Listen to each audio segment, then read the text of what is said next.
This Faith and Finance podcast is underwritten in part by Sound Mind Investing. For more than 30 years, do-it-yourself investors have relied on SMI for proven strategies and trustworthy guidance. SMI helps people build wealth so they can provide for their families, prepare for the future, and give generously. Learn more at soundmindinvesting.org.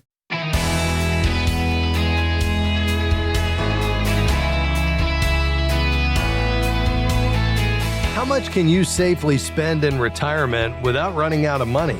Hi, I'm Rob West. It's one of the biggest questions retirees face, and for years, many have looked to the 4% rule for answers. But what if that rule isn't as simple or as reliable as it seems? Today, Mark Biller joins us to revisit this widely used guideline and explore a more flexible, thoughtful approach to retirement withdrawals. And then it's on to your calls at 800-525-7000. This is Faith and Finance, biblical wisdom for your financial decisions. Well, our guest today is Mark Biller, Executive Editor and Senior Portfolio Manager at Sound Mind Investing, and a longtime underwriter of this program. Mark, great to have you back. Thanks, Rob. Good to be back. Mark, in your latest newsletter, you tackle an important topic in an article titled Revisiting the 4% Rule, and it really gets to the heart of a question many of our listeners face as they approach retirement. How much can I safely withdraw from my savings? So what's the core issue you're helping readers think through here? Yeah, that's really it, Rob. We're trying to answer the question, how much can you withdraw for living expenses and other spending without depleting your retirement savings too soon? You know, as people get close to retirement, it really catches a lot of folks by surprise that figuring out how to withdraw their money from their nest egg is actually a lot more complicated than saving it was in the first place. You know, saving for retirement is pretty straightforward. You invest steadily year after year, you pick your investments, and a lot of that ends up going on autopilot for a lot of folks. But then when you hit retirement, you're suddenly faced with this period of unknowable length, which is really the big problem, is you don't know how long you have to make the money last. And so new retirees and those approaching retirement really have to grapple with this question of how long their money will last. Yeah, well, that's where the idea of a safe withdrawal rate comes into play, but it's not quite as straightforward as it might seem, is it? So for many people, it can quickly start to feel a bit overwhelming, right? Yeah, it really does, Rob. It's not especially simple. It definitely can feel overwhelming. You know, trying to find a simple formula for a safe withdrawal rate is really one of the biggest brain teasers in financial planning. And that's because there are so many unknowns. You don't know the rate of return you're going to get from your stocks or from your bonds or other investments. You don't know what the rate of inflation will be or what interest rates will look like. And then the big one that we mentioned a moment ago, you don't know how long you're going to live and how long that money has to last. Yeah, that's well said. So where did the well-known 4% rule originate? Take our listeners into how that became such a widely accepted guideline. Yeah, well, it started with a financial planner named Bill Bengen, and he tackled this problem by looking backward instead of forward. So in the early 1990s, he analyzed decades of historical financial data, and starting with retirees in the mid-1920s, his original research identified a withdrawal rate that would have sustained a retirement portfolio for at least 30 years. And this is the key, Rob, even under the very worst historical conditions. Yeah, that's important. What did the research actually show? Because this is where I think a lot of the confusion really starts to set in. Yeah, that's exactly right. So what Bengen found was that an initial withdrawal rate of about 4.15%, followed by annual inflation adjustments, would have allowed every single retiree's portfolio in his study to make it through a full 30-year retirement without running out of money.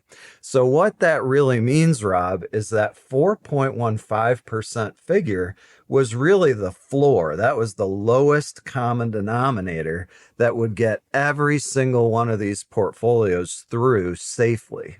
Yeah, that's helpful. Well, when we come back from this break, we're going to talk a bit more about the research. We're also going to talk about how we should think about this moving forward. Mark and his team really unpack a thoughtful approach for how you can think about your own withdrawal rate in retirement. And rather than anchoring to a single percentage, they're taking a more holistic view of the financial picture. If you'd like to read it for yourself, head to soundmindinvesting.org. The article is titled Revisiting the 4% Rule for Retirement Withdrawals. More with Mark Biller after this break. Don't go anywhere.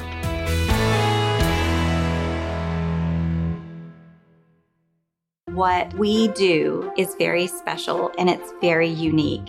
This is Bethany. She is a certified Kingdom advisor. I became a CKA because we're not building bigger barns and we're not trying to figure out how can we just amass more and more and more. We're figuring out how much do you really need? What are your priorities? What has God called you to? And then how can we give it away? How can we be more generous? You can find an advisor like Bethany at findacka.com.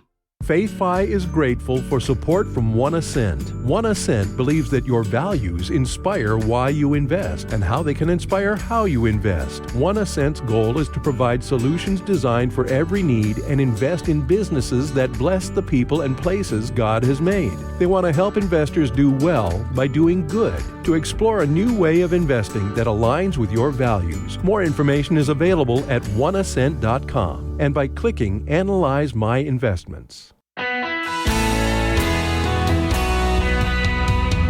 Really glad to have you with us today on Faith and Finance. I'm Rob West. With me today, my friend Mark Biller.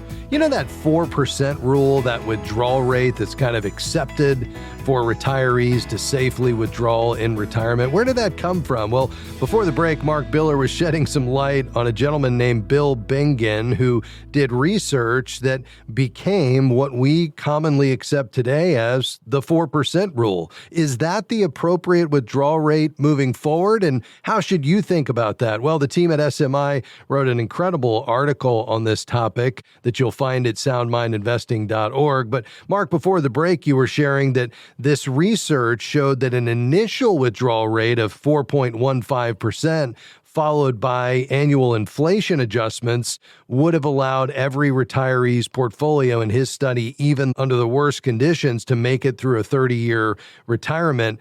But really, this was a simplification of what he found, correct?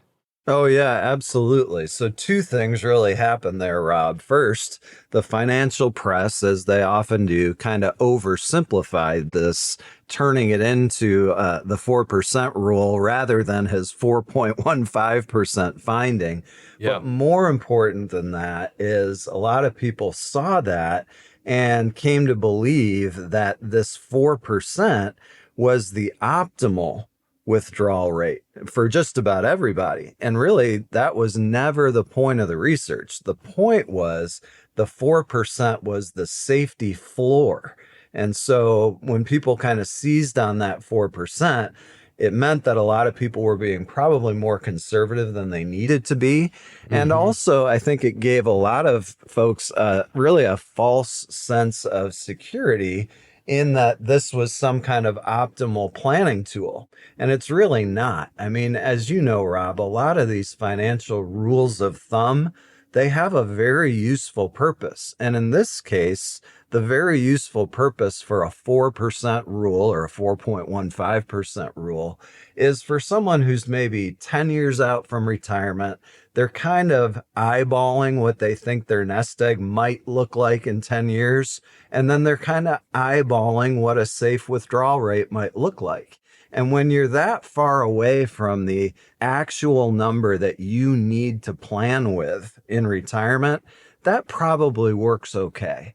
But as you get close and you really need to dial in what is my spending plan going to look like in retirement, this really is not a great planning tool. It's a very rough planning tool.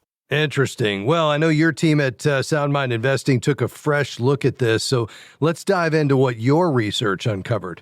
Yeah. So back in 2012, so almost 15 years ago, SMI's founder, Austin Pryor, went through similar analysis. And so he looked at a lot of historical data. We used some other conservative assumptions using a 50-50 stock bond portfolio, and then gradually shifting that to make it more conservative over time. So basically, we changed a few of Bengen's inputs, but based on our approach, Austin found that a 5% initial withdrawal rate, even with those annual inflation adjustments, would have supported a 30-year retirement even under those difficult conditions. So that's a pretty big difference from 4% to 5%. It really is, and it might not seem like it is, but it absolutely is. Just curious, Mark, did your research also explore what happens if someone pushes withdrawal rates even higher than that? Yeah, it did. So what we found was that a 6% withdrawal rate worked in almost all of the cases, but there were some where the money ran out towards the end of that 30 years. Okay. And then as we moved from 6% to 7%, that's where people really started running into trouble. Significant risk came in there with a lot of the portfolios running out of money before they hit that 30-year threshold. Yeah, that's helpful. I'm just curious, you mentioned that he used a 50-50 mix of stocks and bonds. Was that constant during the 30 years, or did it get more conservative over time? Yeah, we made that more conservative over time. So, of course, that glide path will impact a little bit how those numbers play out. Yeah, interesting. Well, as you point out, there's a lot more nuance behind those findings that you unpack in the article. By the way, you can find this, folks, soundmindinvesting.org. But let's bring it forward to today. Bill Bengen actually revisited his original research, right? He did, and he recently came out with a new book, which is why this topic has kind of come back up a lot in the financial media. So what Bengen did is he improved his tools. He used a broader mix of investments, and his updated research now says 4.7 is a more appropriate floor for a sustainable 30-year retirement. Yeah. Now, in most cases, he acknowledges, kind of like our research showed, that retirees could have withdrawn more. He says 5.25% or 5.25% is kind of the sweet spot where most of those portfolios would have still been successful. Really helpful.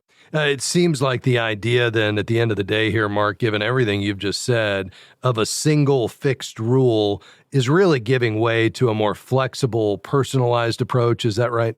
Yeah, it's exactly right. You know, Bengen's most recent work explores adjusting those withdrawal rates based on market performance or changing lifestyle needs over time.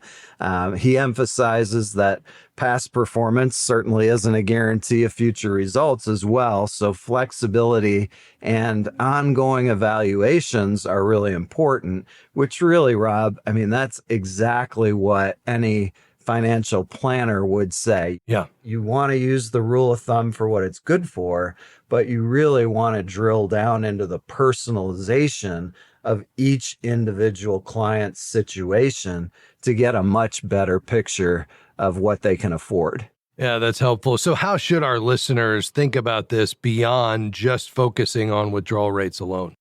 Yeah, I think the big picture is that just picking a starting rate and then making an automatic inflation adjustment, that's not how we'd recommend approaching this task. You know, I think an individual approach that considers all of a specific retiree's income sources, their own Social Security rate, their own Social Security situation with their spouse, comparing those things to their specific expected expenses and goals, taking that level of personalization is going to be a much better approach.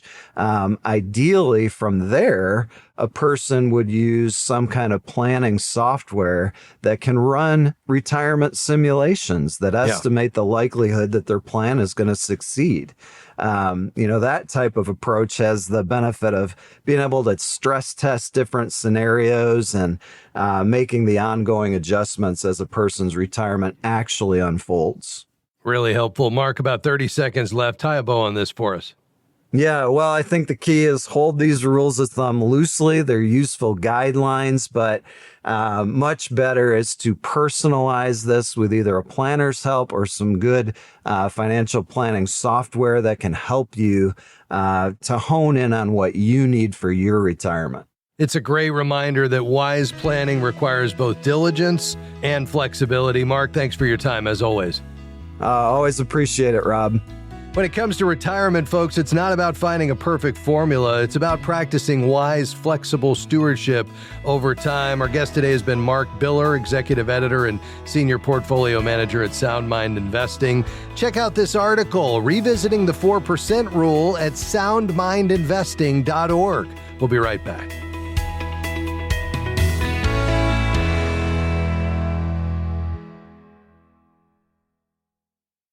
Managing money isn't just a financial decision. It's a discipleship journey. And the FaithFi app is the only app built to guide both your money and your heart. With meaningful check-ins, automated budgeting, personalized insights, and biblical wisdom woven into every step, FaithFi helps you build habits that last. Join more than 70,000 believers pursuing clarity and peace as faithful stewards. Start your 30-day free trial today at faithfi.com/app. Faith and Finance is grateful for support from Sound Mind Investing. For more than 30 years, they've offered financial wisdom for living well. SMI provides step-by-step guidance for do-it-yourself investors, from those just getting started to those getting ready for retirement. More information, including a short video webinar on profit and peace of mind no matter what's happening in the market, is available at soundmindinvesting.org.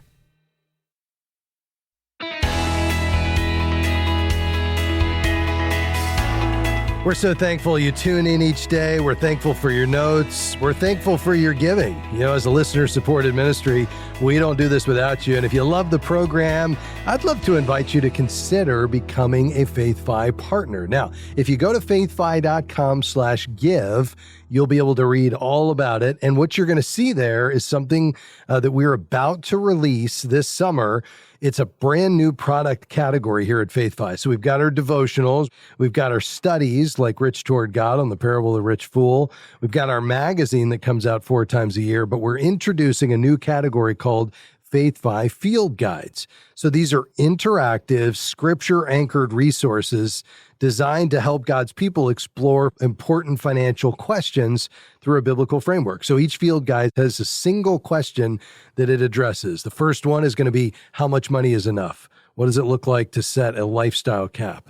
The second one is going to be, how do you prepare the next steward? An intentional process that's biblically anchored on how you prepare the next steward. And then we're going to move right on from there. We're really excited about these new tools. They're going to be the most practical of all the resources we create, and FaithFi partners get all of them. Everything we come out with, you receive it as soon as it releases at your door. So head over to faithfi.com/give. And when you give today and become a partner, it'll be a huge part of helping to support the ministry, and we would certainly be grateful. Well, we're taking your phone calls today. If you have a question, we've got room for you.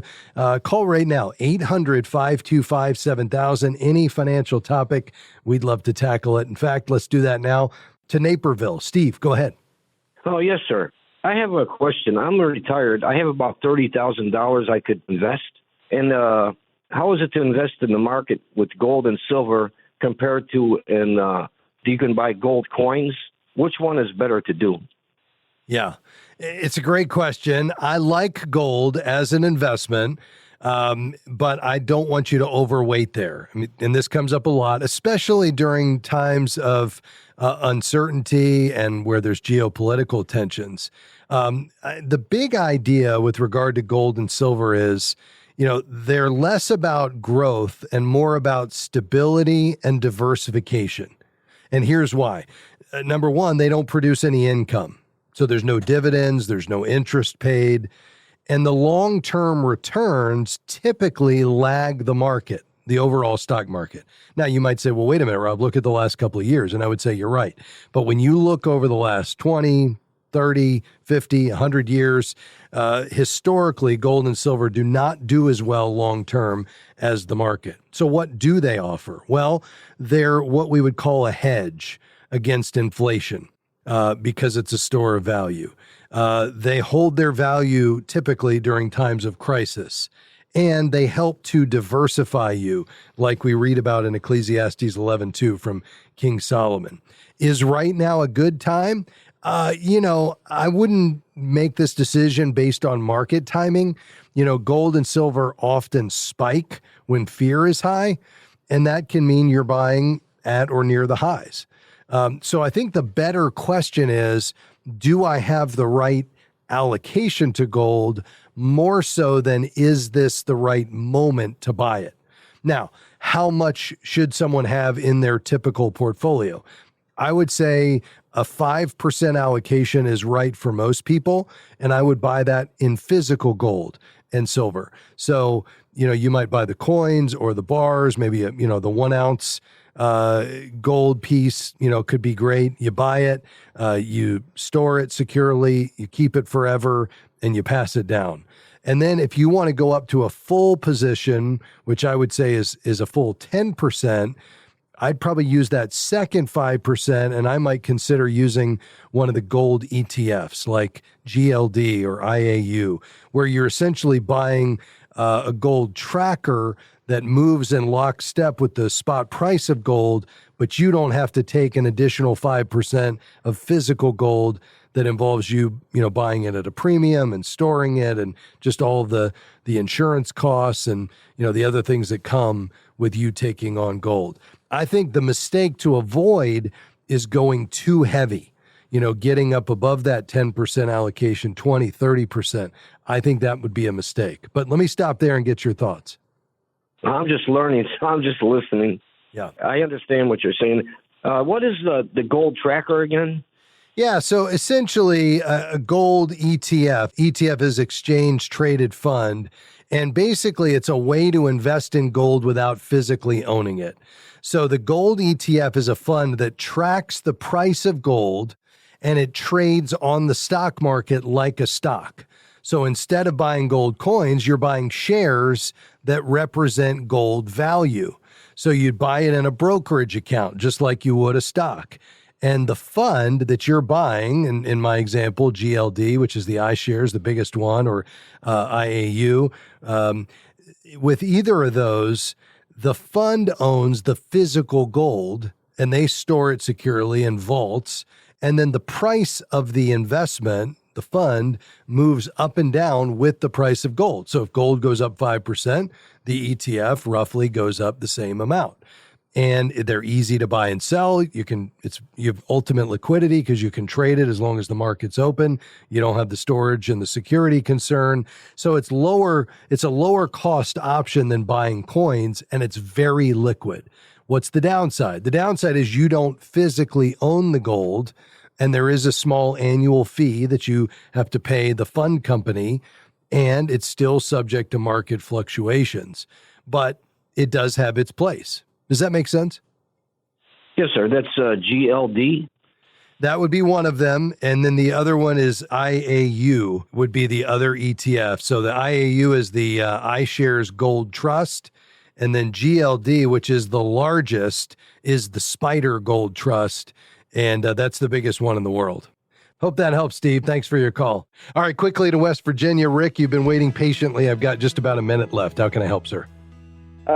Yes, Rob. I'm 63. I've got a 401k in a previous company that I work for, approximately $200,000, and I've been really wanting to change it so that it's invested in a biblically sound company. Yeah. And they're telling me that I can't do that because it was set up through the company I work for. Yeah. And I was just wondering, do I need to pull that out and reinvest it in another direction till I know it's That money's going into good savings. Yeah, the good news there, Rick, is because it's a previous employer, you can absolutely roll it out to an IRA at Fidelity or Schwab or wherever you'd like to go. And then you've got unlimited investment options, including those faith-based options. You'll find a list of them on our website at faithfi.com. Click on the show, and you'll see some great asset managers like Timothy and Eventide and One Ascent and others that really are building some incredible mutual funds and ETFs that are faith aligned. So yeah, you would need to roll that out. You could also find a CKA that could help you with that and then roll it to their firm that they work with. But you've got unlimited options as soon as you get out of that 401k. Hey, God bless you, Rick. Thanks for calling today. Folks, thanks for being along with us today. I hope you'll come back and join us tomorrow. We'll see you then. Bye-bye. Faith and Finance is provided by FaithFi and listeners like you.